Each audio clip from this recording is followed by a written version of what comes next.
Julia talked about the experience with the New South Wales police and then there. And what's your experience? And there's a volume on disability and justice in the Royal Commission.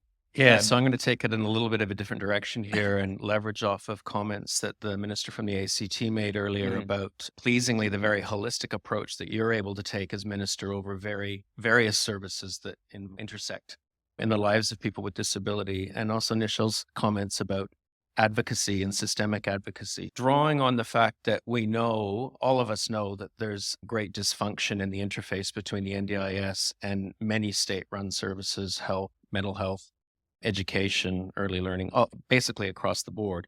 But I'm going to focus on disability and justice. And the reason I'm focusing on that is that at Uniting WA, about 20% of our services are 20% of our revenue is NDIS disability services. We also have a 40-year history in supporting people who are reintegrating into the community after lengthy prison sentences, a very specialized team that works in that space.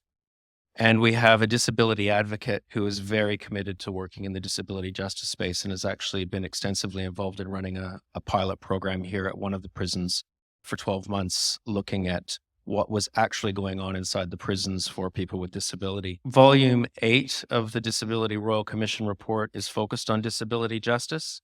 When you read through that volume, you realize that the data collection around disability and justice is actually very ad hoc and sporadic and not very reliable necessarily. But what we know or we can glean, and this is some of this from the report, but some of it from our experience at Uniting and what we know.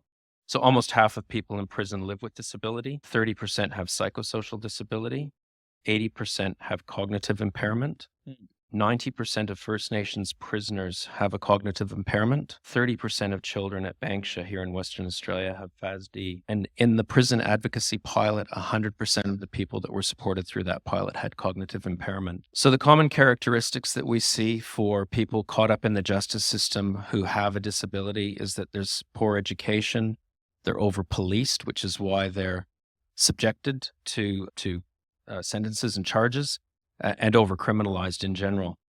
And then there's a strong comorbidity of non-criminal and non-disability issues for these people, including homelessness, mental health, FDV, and substance misuse. So the consequences for this group of people are that they're overrepresented in prison settings. There's a high degree of recidivism for people with disability who move through in a constant sort of circle with the prison system.